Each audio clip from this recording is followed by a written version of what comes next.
Welcome, everyone. Thank you so much for joining us today. I'm Amy Sam. I am the Health Education Project Specialist at the Maxwell and Eleanor Blum Patient Family Learning Center at Mass General. Today's session is part of our Paving the Path to Wellness series, a special collaboration between the Blum Center and Mass General Brigham Cancer Institute. Before we get started, I want to go over a few items with you all. Please note that today's session is being recorded for educational purposes. If you're interested in viewing the recording, it'll be made available on the Blum Center website at massgeneral.org/Blum-Center. Please note that you're in listen-only mode. Everyone has music can hear our guest speakers today. If you have any questions for our guest speakers, you may use the chat feature, which is located at the bottom of your screen. We'll have time for them in the end. Only Blum Center staff and our guest speakers will see your questions. Please do not share any personal medical information or questions in the chat. If you have a personal medical question, please ask your doctor. Lastly, at the end of today's session, you'll be directed to a brief survey, which we'd like to ask you to help us complete. Your feedback is important to us as we plan future programs. Okay. So joining us today, we have Carol Sullivan and Ashley Drabium. Carol is a registered dietitian with more than 20 years of experience practicing as a certified specialist in oncology nutrition at MGH.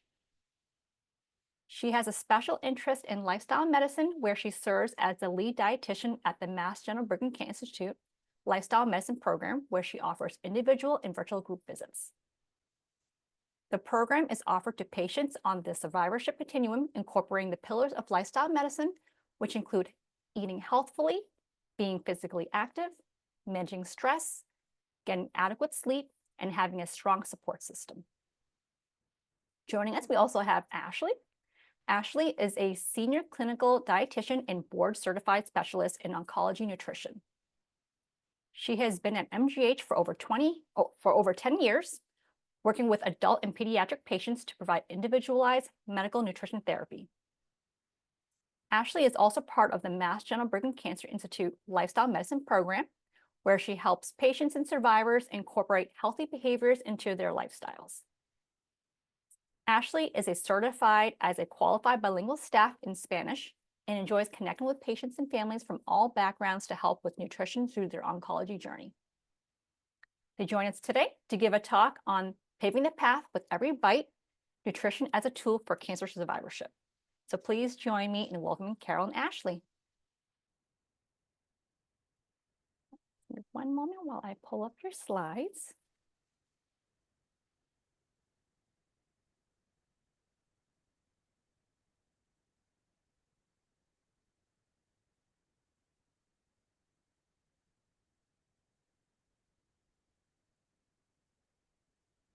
Can you see that okay? Yes. Thanks, Amy, for pulling those up. Amy's going to advance the slides for us. And thanks for that wonderful introduction. Carol and I are thrilled to be here today through the PAVING program to talk about nutrition as a tool for cancer survivorship. We have a lot to go over, so let's look at the agenda. We can move to the next slide. Thank you. We'll be talking about a plant-forward diet, focusing on the American Institute for Cancer Research recommendations for cancer prevention and survivorship. We'll briefly touch on the importance of the gut microbiome, and then talk about how to build sustainable habits to meet these recommendations. We'll touch on a few nutrition and cancer myths, and then I'll hand it over to Carol to talk about a variety of other topics related to nutrition and cancer survivorship, including how we get reliable nutrition information. So the American Institute for Cancer Research recommendations. Next slide. Next slide, Amy. The American Institute for Cancer Research and the World Cancer Research Fund are two of the best resources for using decades of research to compile reliable and trustworthy information about cancer. And jointly, they have come up with these 10 cancer prevention recommendations. Because this is a talk about survivorship, I do want to point out on the bottom right, it says, after a cancer diagnosis, follow our recommendations. So these are not only for cancer prevention, but also for survivorship. And you can see here that about 8 out of these 10 recommendations involve diet. What we're going to be focusing on the most is this green circle over here, eating a diet rich in whole grains, vegetables, fruits, and beans, plant foods. And then we'll also briefly touch upon limiting fast foods and processed foods, limiting consumption of red and processed meats and sugar-sweetened drinks, limiting or avoiding alcohol consumption. And then Carol will talk about supplement use a bit throughout the presentation and at the end of the presentation. Next slide. When we use the term plant-forward diet, what do we mean? That can be a little confusing for some people. Some people interpret that as a plant-only or a vegan diet. And that's not what we mean. So a plant-forward diet can include animal foods, but it is focusing on getting as many plants into our diet as we can, focusing on the quantity, the variety, the diversity of plants in our diet. This image here kind of highlights how we describe eating plants, eating the rainbow, right? So all of these bright colors, because we know that there are different vitamins, minerals, and phytonutrients in all plant foods. These phytonutrients or plant nutrients are bioactive compounds that act as antioxidants that can reduce inflammation and basically perform all the functions on this slide that I'm going to talk about in a minute. There are many, many, many different phytonutrients, these bioactive beneficial compounds in plants, but I want to highlight a few that are particularly relevant to cancer. The anthocyanins come from the deep purples and dark reds in fruits and vegetables like berries and cherries, plums, eggplants, and red cabbage. And these have powerful antioxidant and anti-inflammatory properties, which can be beneficial in the cancer realm. Another group of vegetables that has been pretty well studied in relation to cancer are cruciferous vegetables. These are veggies like broccoli, cauliflower, kale, Brussels sprouts, cabbage. And research has shown that 3 to 4 servings a week of these cruciferous vegetables can reduce cancer risk.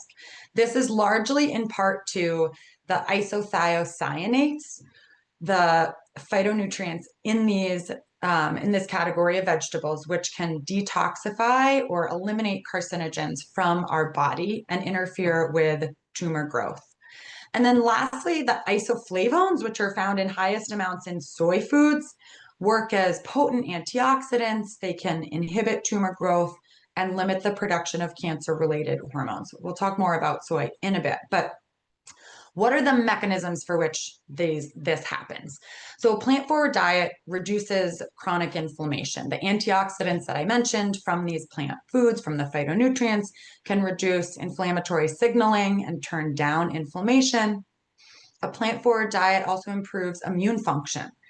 The fiber that come from all these different plant foods feeds the beneficial bacteria in our gut and produce compounds called short-chain fatty acids, which are crucial for immune health and play a role in immune signaling. Plant-forward diet also reduces exposure to carcinogens. So the fiber can bind carcinogens or cancer-causing compounds. And because our body doesn't utilize the fiber, it gets excreted in our stool, and along with it, the binded carcinogens or cancer compounds. A plant-forward diet also provides important nutrients that protect DNA and support DNA cell repair. The antioxidants in these colorful fruits and vegetables can neutralize free radicals, which are the molecules that damage DNA and can convert them into cancer cells. And then certain plant compounds like sulforaphane and resveratrol can activate genes in our body. So they turn on these genes that are essential for DNA repair. And then lastly, a plant-forward diet also helps to regulate hormones and metabolic health. Next slide. I mentioned the gut microbiome. What is the gut microbiome? Carol and I gave a comprehensive talk on the gut microbiome and cancer recently, and I'm going to give you the information for that later so you can access that if you want to take a deeper dive. But the gut microbiome is a collection of microorganisms such as bacteria, fungi, viruses in the gastrointestinal tract that provide nutrients and vitamins, protect the body from pathogens or disease-causing compounds or species, and can modulate the function of the immune system. I mentioned the short chain fatty acids on the last slide that are produced by fiber being fed to the good bacteria in our guts. Butyrate is one of the most important short chain fatty acids that helps to suppress tumor growth. There's also some really fascinating research coming out on higher fiber diets increasing the effectiveness of immunotherapy. So some recent studies in the last 5 to 10 years about patients with advanced melanoma undergoing immunotherapy who consumed high fiber diets, so at least 20 grams of fiber, which actually isn't even considered that high fiber of a diet. But those patients who did consume 20 grams of fiber per day survived the longest without their disease progressing. So it's really cool to see the impact, the direct impact that a high fiber diet can have on the effectiveness of treatment. Now, we talk a lot about fiber, but it's important to note that fermented foods like yogurt and kefir and kimchi also help with gut microbiome diversity. So the bottom line here is that a whole food, plant-based diet that's high in fiber can increase both the number and the diversity of beneficial microbes in our GI tract, so improving our gut microbiome and gut health, which may help with cancer prevention, treatment, and survivorship, and we know absolutely contributes to health in many other ways. Next slide. I'm just going to quickly review 2 interesting studies that demonstrate the link between diet, our gut health, and cancer. So this first study was done in rats in looking at colon cancer, which is the 3rd most common cancer worldwide, and we know is strongly affected by dietary habits. Previous research, population-based studies in humans has shown that red and processed meat intake is increased with is associated with an increased risk of colorectal cancer, and that pesca-vegetarian diets, so fish and plants, associated with a decreased risk of colorectal cancer. So what the researchers did in this study was they used germ-free rats, no bacteria, so their guts are like a clean slate. And they gave them fecal transplant, so stool transplanted from rats either fed a pesca-vegetarian diet or a meat-based diet. And what they showed was that the rats who were given the transplants with the meat-based diet bacteria showed more early signs of colon cancer, while the rats given the pesca-vegetarian diet bacteria showed protective effects. And so this shows that gut bacteria shaped by our diet choices can cause or prevent colon cancer. This is in rats, but it's an interesting study to show that correlation that then can be studied and extrapolated in humans. The second study that I want to point out is in humans, the Nutrivention clinical trial in myeloma precursor disorders. There are 2 disorders, MGUS and SMM, which are precancerous. So MGUS is a benign condition where the blood contains an abnormal protein called M protein. They're called myeloma precursor disorders because they can develop into more serious conditions like the cancer multiple myeloma. Participants in this study were provided with a 12-week plant-based high-fiber meal plan, so all their meals, plus nutrition education for 12 weeks. Not surprisingly, they increased their intake of unprocessed plant foods from 20% up to 92% during the intervention because they were provided with these meals. But they found some really interesting effects and positive effects on the gut microbiome in these patients. What they found was an increased diversity and abundance of these butyrate-producing bacteria, so those short-chain fatty acids that are beneficial for gut health and immune health. They saw an increase in anti-inflammatory immune cells and a decrease in blood markers of inflammation. And then in the 2 patients who were overweight, whose BMI dropped 13% and 19% respectively, so pretty significant weight loss, they saw an improvement in their M protein levels, which are that marker of progression. So this is really exciting. This is a small study, but it does show that in humans, a high fiber plant-based diet may delay or prevent progression of these myeloma precursor disorders to multiple myeloma.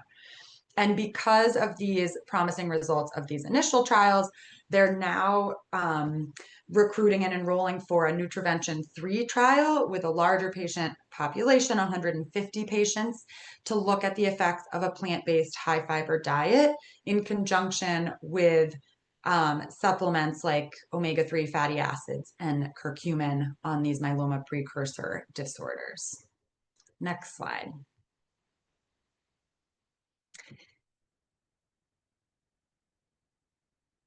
Oh, you go to the next slide, Amy. There we go.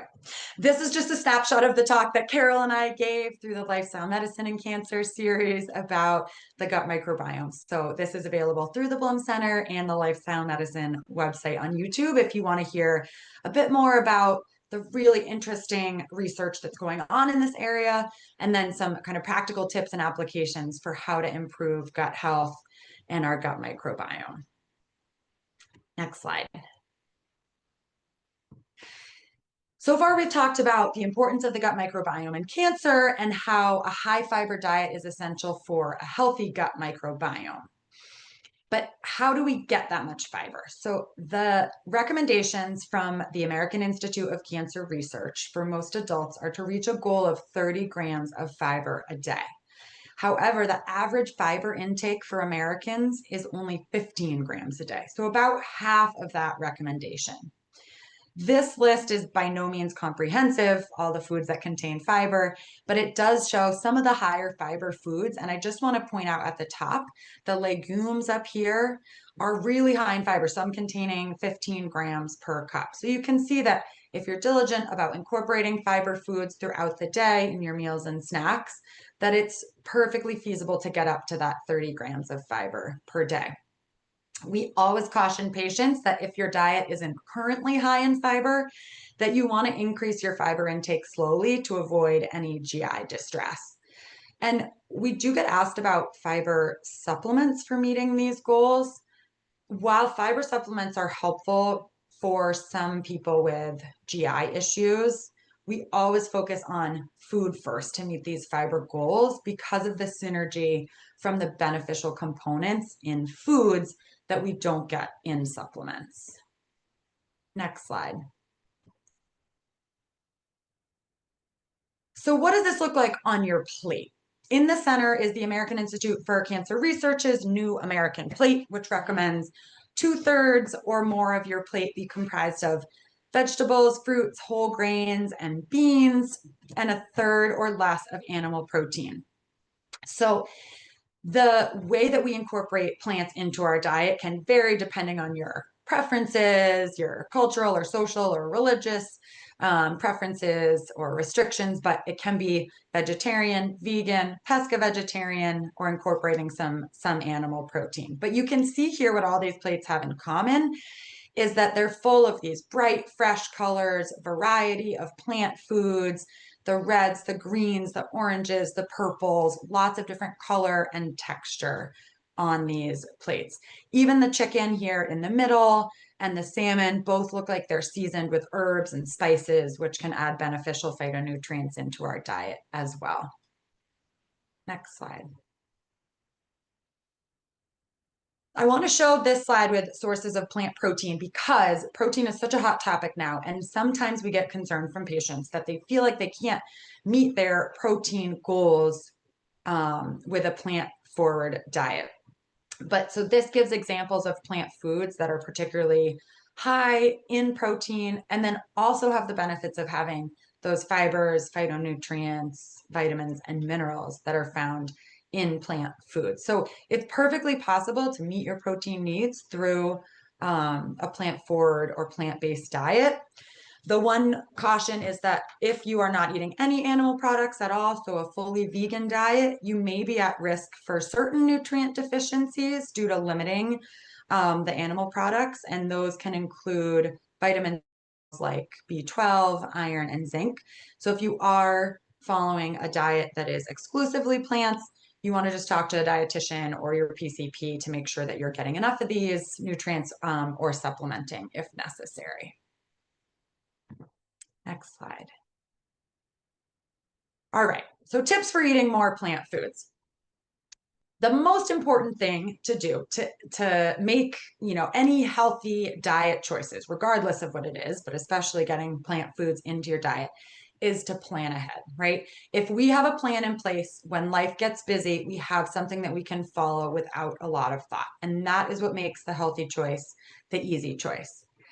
We talk about the fact that we eat with our eyes first, right? So the foods that we look at that are appealing, those are the foods that we are craving. So look at recipes, find recipes that inspire you, that appeal to you, that are full of that variety of bright and colorful plant foods. Maybe print them out and keep them in a folder in your kitchen, or keep a tab in your email, so that you have those recipes to rely on to plan out your week. And then strategically using a whiteboard or a notepad in your kitchen, or maybe keeping notes on your phone, can be a helpful way to plan out your week. So when are you going to go shopping? When are you going to have time to cook? Which nights might be busier that you might want to focus on leftovers? If you have kids, this can be a fun way for them to get involved too in the planning, get excited about different types of foods. And this also helps to prep your shopping list. And then batch cooking can be a really helpful way to incorporate more plant foods. Using sheet pan meals, where you get all of your meal in one sheet pan, or one pot meals, those can both help with cleanup and making quicker, easier meals.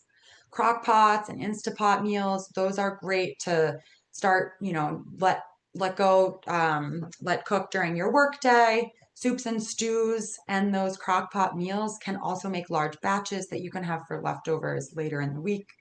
We also like to recommend batch cooking roasted vegetables. So maybe you roast a big tray of broccoli and a big tray of cauliflower, and then you can have those to fill in throughout the week. And then keeping plant foods in your house, so in your pantry, in your freezer, right? You can't eat it if it's not there, but you're more likely to eat it if it's there and it's available. We love recommending frozen fruits and vegetables. They are just as healthy as the fresh version. They don't go bad, and they can often be a cheaper version. So some people prefer the frozen over the fresh, but these can also be a good fallback if you're getting later in your week, you haven't been shopping, you're running out of fresh fruits and veggies, you can go to the fridge to grab something out. Canned beans and dried lentils are a great source of plant proteins to keep in your pantry. Keeping a variety of whole grains can be helpful, like quinoa, chickpea pasta, oatmeal, farro. Pasta sauce too. Maybe you throw that on the chickpea pasta. Maybe you take some of the veggies that are starting to wilt later in the week in your fridge, and you saute those up and throw those in the pasta sauce to get a little more plant into that meal. And then nuts and seeds are great for snacking on, good fiber and protein, or incorporating into your meals. Next slide. Carol and I also gave a talk called Stocking a Cancer Fighting Kitchen. So that gives more nutrition tips and tricks, and talks about a whole variety of products. It's basically like a look into a dietitian's kitchen if you want to see what Carol and I use and what we stock in our pantry and in our freezer and in our fridge. You can access that on YouTube as well. All right. Next slide. We've focused a lot on what to include in your diet. We love to talk about what foods to add in to provide health benefits, rather than focusing on what foods to limit or avoid. But given the recent release of the new dietary guidelines for Americans, which kind of flipped the pyramid on its head a little bit and emphasized red and processed meats, unfortunately, more than the previous, we wanted to highlight the role and what the research says on red and processed meats and cancer risk. Because the research does show that eating more than 12 to 18 ounces per week of red meat, there's a strong correlation between that and colorectal cancer risk. That's kind of the strongest evidence, but there are also links to other cancers. And we know that that association increases when we're talking about processed meats. Red meat includes any form of beef, pork, lamb, goat, veal, or venison. And processed meats are meats that are preserved by curing, salting, smoking, or adding preservatives. So foods like bacon, sausage, deli meats, smoked meats, and fish. And the mechanisms by which these red and processed meats are associated with cancer are a little confusing, but I'm just going to kind of summarize here. There are a few ways. So the N-nitroso compounds are formed when nitrates and nitrites, that are the preservatives used in processed meats, react with protein, and these can damage DNA, causing cancerous cells. Heme iron, which is the iron found in animal products, can also damage DNA from oxidative stress, and as we talked about, can negatively impact the gut microbiome. And then heterocyclic amines and polycyclic aromatic hydrocarbons. These are compounds that are formed when meats are cooked at high temperatures. So particularly if there's any blackening or charring on the meat, those compounds can be carcinogenic. The bottom line recommendation here is limit red meat to 12 ounces per week. This is about 3 to 4 decks of cards size worth of meat, and to avoid processed meats altogether. Next slide. I'm going to briefly talk about some nutrition and cancer myths. There are lots that we could talk about, but we're going to talk about 2 of the most common. Next slide. One of the most common concerns we hear is that sugar feeds cancer. So what do we know? Carbohydrates in foods turn into glucose, which increases our blood sugar. These are found in fruits, starchy vegetables, grains, legumes, dairy, and then of course sweets. We know that cutting out sugar in our diet does not restrict glucose from getting into cancer cells, because our body has to always have some glucose present in our bloodstream in order to keep our brains working. And glucose is the primary energy fuel source in our body. So if you don't eat carbohydrate foods, your body will convert protein and to some degree fat into glucose. We know that foods with natural sugar provide important nutrients, but the added sugar does not provide beneficial nutrients. So excess added sugar should be avoided, with the caveat that if you're losing weight, added sugar can provide an important source of calories and energy. Next slide.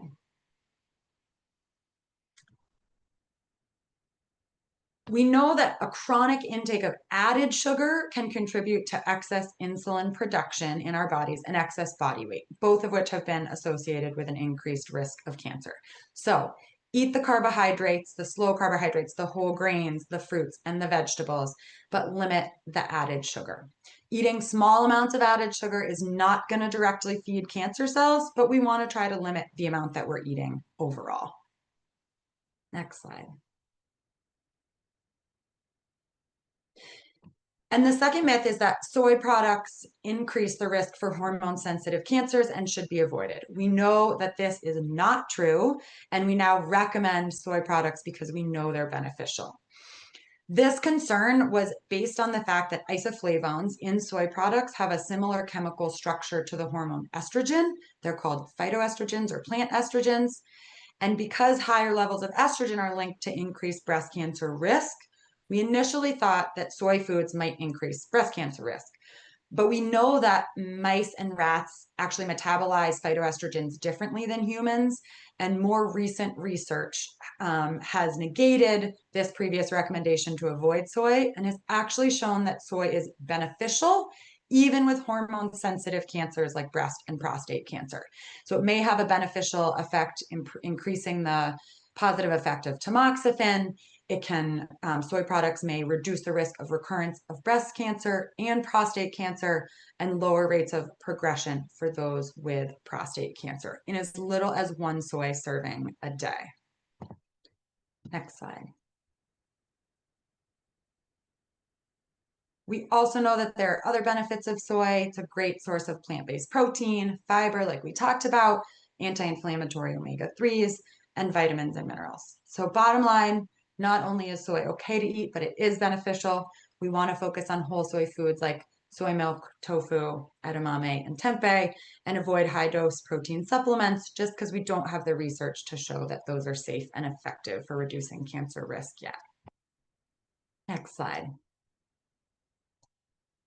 And then lastly, I want to just summarize my section with this final myth that there's a diet that can cure or prevent cancer. There are lots of diets out there that claim to cure or prevent cancer.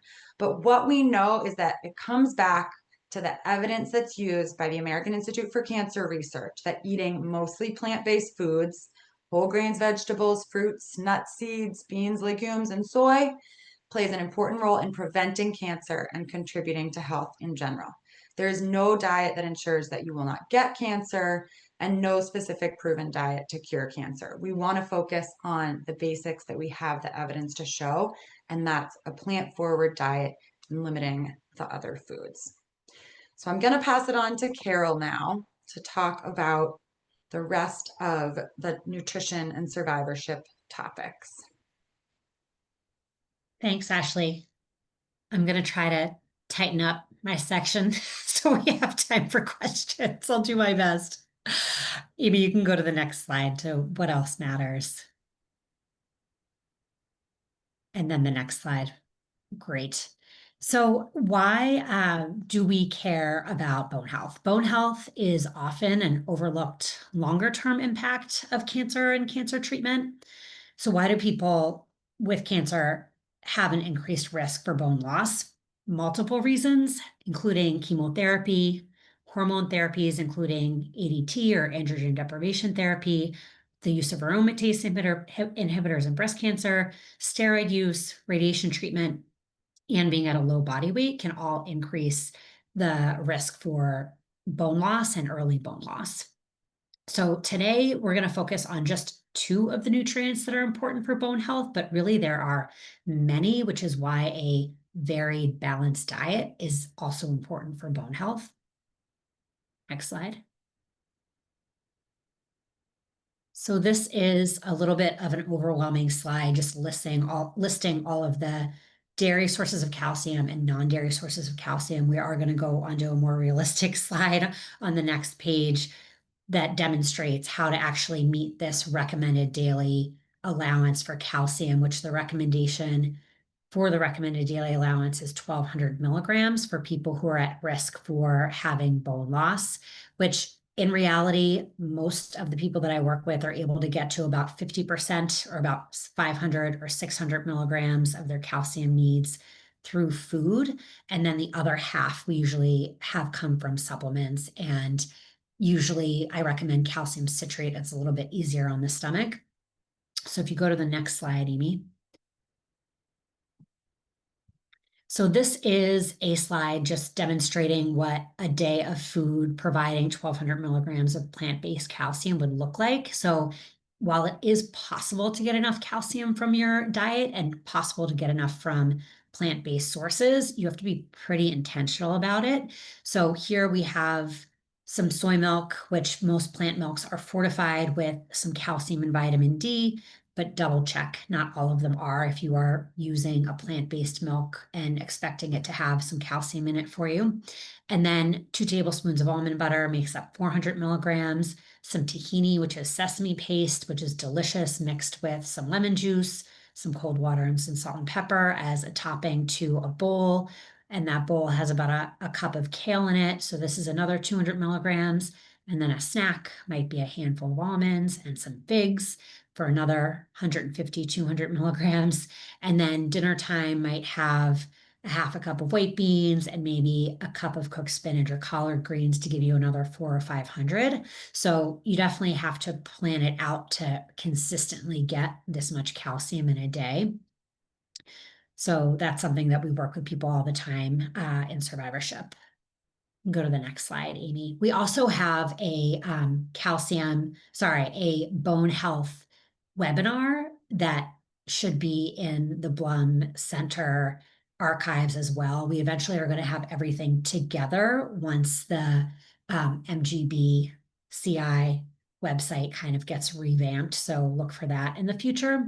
But the second piece that I want to talk about when it comes to bone health here is vitamin D. These vitamin D and calcium really go together, where calcium is the main structural mineral that's really important in bone, but vitamin D is crucial for the absorption of calcium. So vitamin D levels in the blood are recommended to be greater than 30 nanograms per milliliter for cancer, and about that for bone health as well. So the prevalence of vitamin D deficiency in the US is pretty high at about 42% of adults, and that increases to 63% in Hispanic adults and 82% in African American adults. So I definitely think living in New England, it's worth getting your vitamin D tested. It's also hard to get enough from sunlight and food in general. So we usually recommend supplementing. And if we have your blood level, we usually like to decide how much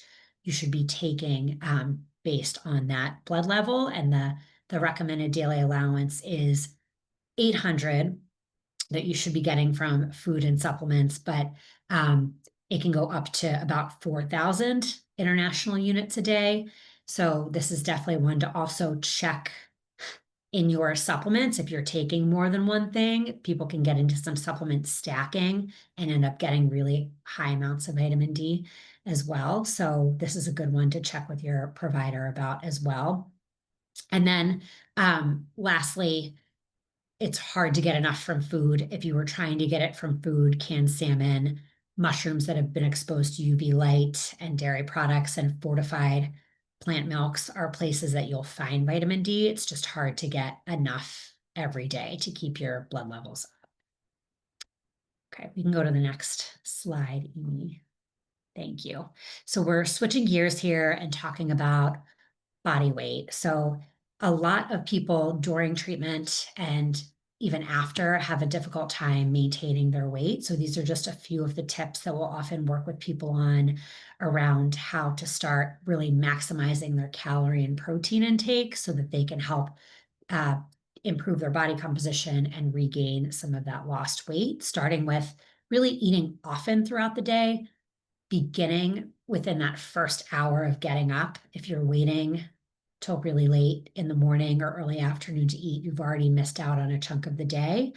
Then we also like to talk to people about what their food preferences are and how to really add some healthy fats when cooking and when the food is done cooking. So using things like olive oil and avocado can be really helpful at adding calories. Oil is the most dense source of calories on earth at about 120 calories per tablespoon.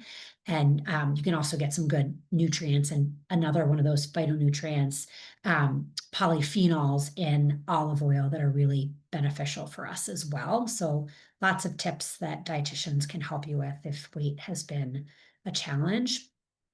Next slide, Amy. Drinking your nutrition is another, I guess I'll call it strategy or hack that we love to use with people. You can really throw a lot into a smoothie or a shake, and it can be a little bit less overwhelming and just easier to drink your nutrition. Your stomach empties liquids out a little bit more quickly than solid food. So this can be a great way to fill in the calorie and protein gap. Some of the other like high calorie fluids that we also encourage people to use between meals in place of water might be like 100% fruit juice that can add some good nutrients in addition to some calories. And then even drinking some fermented drinks like yogurt and kefir as well throughout the day. Another tip that I think ends up being really helpful if you're struggling to eat enough food is actually using smaller plates. Try and eat more frequently and using a smaller plate so you're not feeling overwhelmed by large portions. I think that's a helpful tip for family members and caregivers as well. Next slide, Amy. So the next one is the flip side, which a lot of people experience unintentional weight gain that can come on rapidly and feel a little out of control. And there are multiple reasons for this. And I created this slide to put the reasons on here so people don't feel so beaten down by this experience. I think a lot of people feel like a failure when they have a lot of unintentional weight gain. I'm not going to go through each reason on here, but just to name a couple, chemotherapy and medication can induce menopause or early menopause, and the side effects of menopause can really be disruptive of other like positive, healthy lifestyle habits that can impact weight. Sleep disruption. I think the numbers for sleep disruption for people with a history of cancer are something like 30 to 70%. So getting inadequate sleep or poor quality sleep can make you a lot hungrier the next day, and you feel real hunger and you don't feel as satisfied because some of those hunger and fullness hormones are disrupted when our sleep isn't good. So again, lots of reasons that weight gain can happen. Next slide, Amy. So what do we do about it? We love to focus on getting in 3 balanced meals. Yes, 3 balanced meals instead of any long periods of fasting, just because for most people it is not sustainable to do any kind of long-term intermittent fasting with a short eating window. So we like to focus on building meals around all of the foods that Ashley and I keep repeating over and over again that are on this beautiful American plate: the vegetables, the fruits, beans, nuts, legumes, seeds, and then trying to make sure there's a protein-rich food at every meal. And this combination really does help with feeling full and also giving you sustained energy between meals.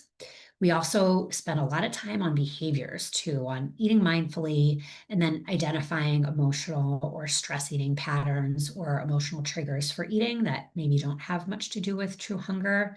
And then we do like to talk to people about sleep and refer out when necessary as well. Next slide.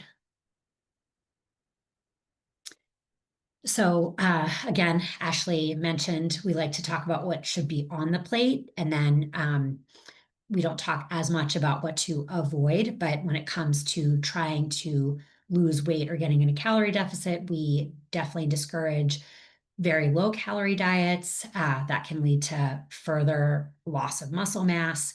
We also avoid restricting one macronutrient, like restricting carbohydrate, protein, and fat, since they all have really important roles in our bodies, and just in general, avoiding extremes. And this is where we do like to recommend working with a registered dietitian. And what about weight loss medications? So GLP-1 medications are definitely a helpful tool. I've seen them be very helpful in many situations. They are not right for everyone. So having a conversation with your team and then your PCP is usually a great place to start. Next slide, Amy.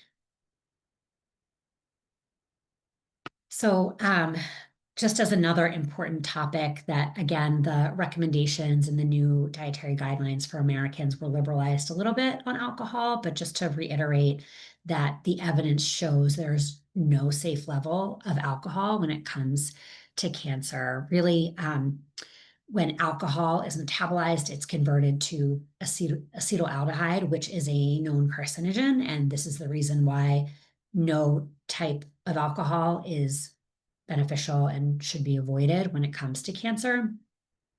So we know alcohol increases the risk of multiple types of cancer, but it can also contribute to weight gain and sleep disruptions, impaired immune function, altered gut health, and can also negatively impact mental health.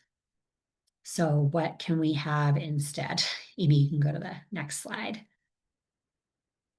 There's lots of options these days, including mocktails being present on most restaurant menus. There's also lots of options for non-alcoholic beverages, like this brand Athletic Brewing has a great alcohol-free beer. There's also things like Spindrift, which is like a seltzer that's made with real fruit juice. And then even a tip that we love here in the Cancer Center is adding tart cherry juice to a wine glass. Tart cherry juice has all those deeply colored anthocyanins that have really good anti-inflammatory properties. And tart cherry juice also has a little bit of melatonin that might be helpful for relaxing and falling asleep at night. And then if you choose to drink, being really mindful and purposeful about it. Drink slowly, limit yourself to one drink, maybe even setting a goal of choosing days of the week that you're deciding to have a drink, or starting with choosing days of the week that you might not have a drink. And then, of course, seeking more help if this is something that proves to be really challenging. Next slide, Amy. So moving on to fatigue and energy, cancer-related fatigue is a persistent, distressing tiredness or lack of energy that isn't in proportion to activity, and it doesn't improve with rest. Again, there is a whole presentation dedicated to fatigue and energy that's been done that should be on the Blum Center website as well. But just to provide a few of the nutrition tips, and before moving through the tips, once again, research shows that diet patterns that are rich in fruits and vegetables, whole grains, healthy fats, legumes, and lean proteins, the Mediterranean diet, show associations with lower fatigue in cancer survivors. So another plug for Plant Forward here. But some tips include making sure you're eating at regular time intervals, like every 2 to 3 hours, keeping quick snacks available, which I'm going to have on the next slide, and then considering maybe some good options for frozen meals, meal boxes, grocery pickup or delivery services. And then focusing on complex carbohydrates, so all of the high fiber carbs like potatoes and sweet potatoes and whole grains, oatmeal, carbohydrate sources that add fiber, that have fiber in them, that give us that sustained blood sugar and nice and even energy after we eat those foods. And then remembering to drink enough fluids. Not getting enough fluids and being dehydrated can definitely impact energy. So trying to start drinking enough fluids pre-lunchtime so that it doesn't impact that afternoon potential for an energy crash. Next slide, Amy. So these are just some quick snack ideas. The light blue are open and eat, and then the dark blue are two-step. You might have to grab two things out of the fridge and pantry, and maybe even add some peanut butter and jelly, or peanut butter and mashed raspberries or strawberries to some bread. But these are pretty quick and simple ideas.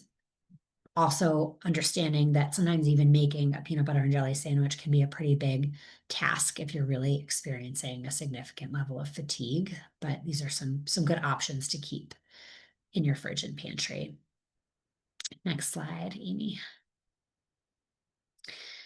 Just to touch on supplements, we always encourage food first because of the great synergy that comes from our food and between the different nutrients that exist in whole foods. There's thousands of phytochemicals in our food that each have unique structure and function that can't be provided in a capsule.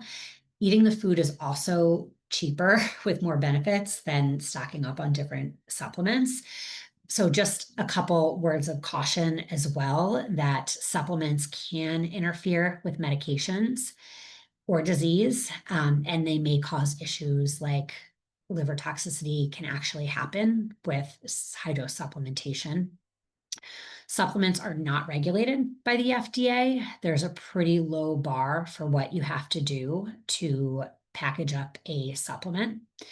Research is challenging to do and usually not conclusive if there's any at all.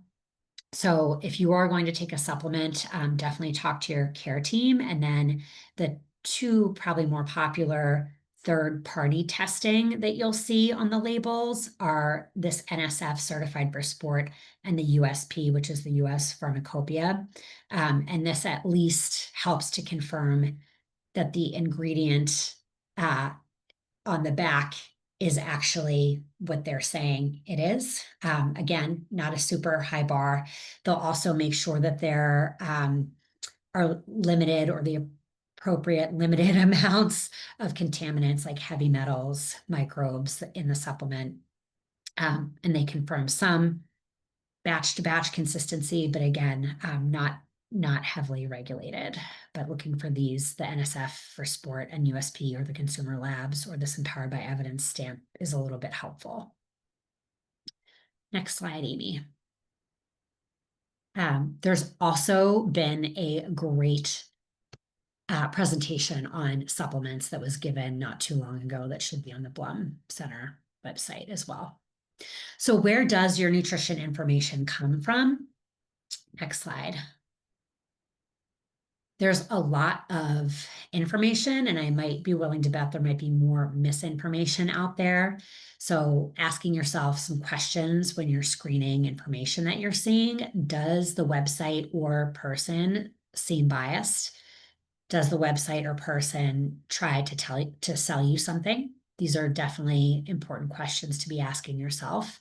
If it's too good to be true, it probably is. If they're selling you some secret, it's probably not a secret. It's probably too good to be true.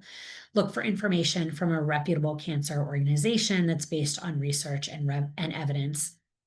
Check for credentials. Unfortunately, like this one also has suffered a little bit with social media, but if you're looking for a registered dietitian and RD, we are considered to be the experts in nutrition. And then when it comes to oncology, look for the CSO, which is a board certified specialist in oncology credential. Next slide, Amy.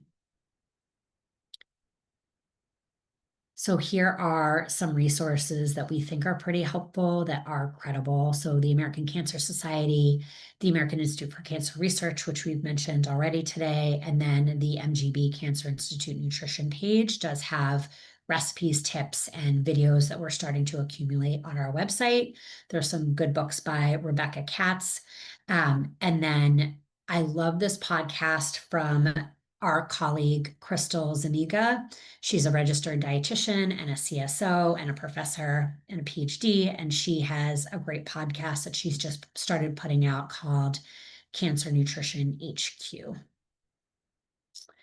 And next slide, Amy, I think we can move on to some questions.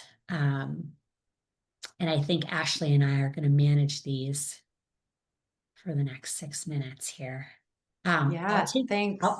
I'll take the first one, Ash, and then I don't know. Have you looked? Do you want to take? Yeah, I've looked a bit at the questions here. We have some really great questions.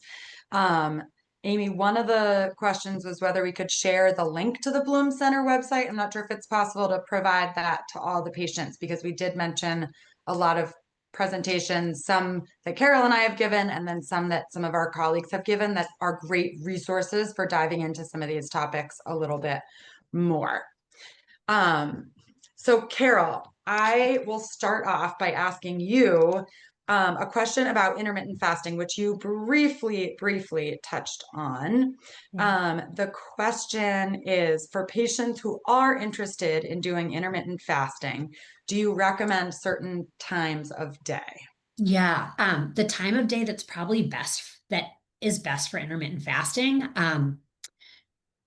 that's in line with our body's circadian rhythm is actually not what's socially acceptable. So we usually recommend an earlier window of eating. So stopping eating like by sundown, honestly. So eating more of your food earlier in the day and then tapering it as the day goes on. So most fasting, I think, is like an 11 to 7 or 12 to 6. And these are all ways that can help with calorie restriction. But over and over in the research, if you are eating more earlier in the day and tapering off, that's probably better for metabolic health too, and not just weight loss. Yeah. Thanks, Carol. There was a question about raw versus cooked vegetables, whether there are any studies that show that raw veggies like broccoli and others are better than cooked. And is there a difference between canned and dried beans? This is a really great question. So there is research on this. And in fact, The studies show that some vegetables are better when they're raw, provide more or higher doses of the health benefit, basically. And some are better when they're cooked. So some of the cruciferous vegetables in particular do show slightly more benefit when they're raw. However, tomatoes, for example, when they're cooked, they release more of the lycopene, which is one of those phytonutrients in them that is beneficial. When we pull back from the nuance and the specific of this, I think it's important to just look at the big picture. Eating the fruits and vegetables, regardless of whether they're cooked or raw, is beneficial. And I wouldn't worry too much about the form that you're eating them in. What we find is that you're going to consume more if you're eating them in a form that you like. So if you like cooked broccoli better than raw broccoli, you're probably going to eat more cooked broccoli and get more benefit from it. And then difference between canned and dried beans. Canned beans do usually have salt in them as a preservative. So rinsing them can be really helpful.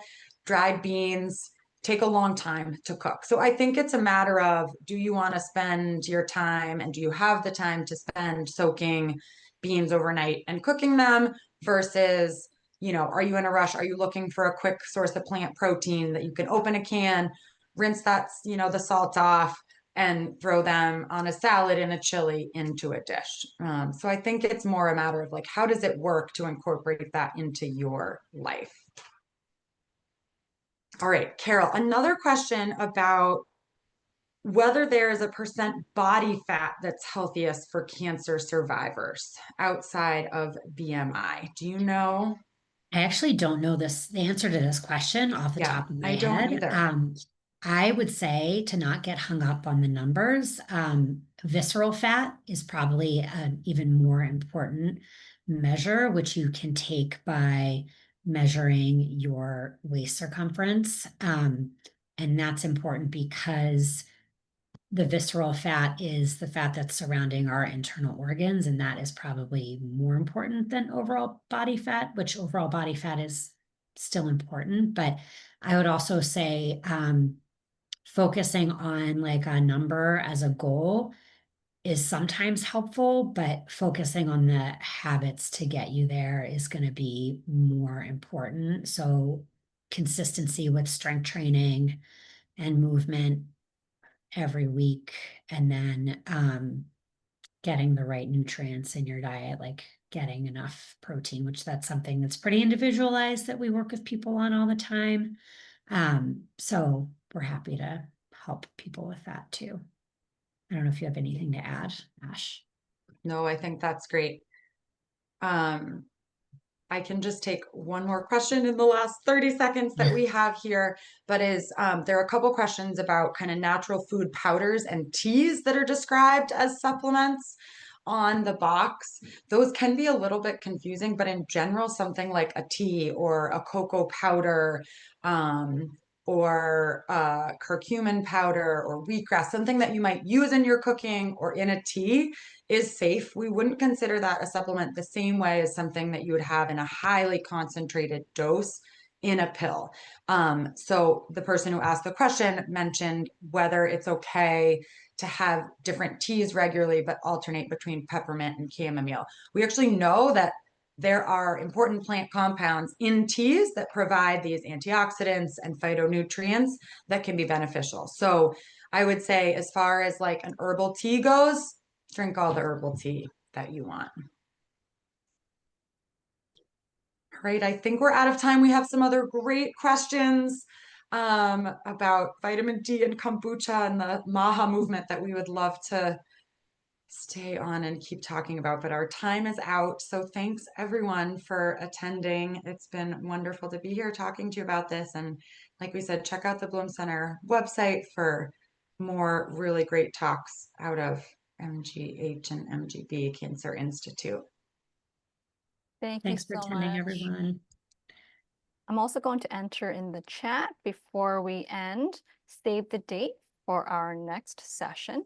It's going to be on From Drained to Sustained Energy and Recovery Strategies After a Cancer Diagnosis. That's going to be also on Wednesday, February 11th at noon.